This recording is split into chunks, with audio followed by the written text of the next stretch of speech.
অনুপম টেকের পক্ষ থেকে আপনাদের শুভেচ্ছা। পিক্সেল ল্যাব দিয়ে সুন্দর কিভাবে করে কিভাবে ফন্টগুলো ডিজাইন করবেন তার ভিডিওতে দেখাবো। শুরুতে আপনার ফোনে দেখানো হচ্ছে। প্লে স্টোর থেকে পিক্সেল অ্যাপস আপনারা শুরুতেই পিক্সেল ল্যাবস অ্যাপসে যাবেন এবং বাকি নির্দেশনাগুলো লেখাতে দেখে আপনারা একটা ক্লিক দিবেন, আকর্ষণীয় সেখানে সুন্দর গিয়ে ফন্ট ডিজাইন তৈরি করবেন। করতে পারবেন।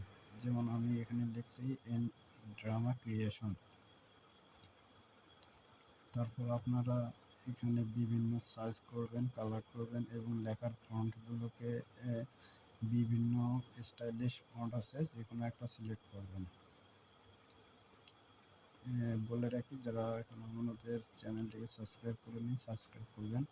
তারপর এটাকে সাইজ বাড়ানো কমানো যাবে, সব কালার করা যাবে। দেন আপনারা সব কিছু ঠিক হলে সেভ প্রজেক্টে ক্লিক করে আলট্রা মোডে সেভ করবেন, সুন্দর ডিজাইন হয়ে যাবে। ধন্যবাদ।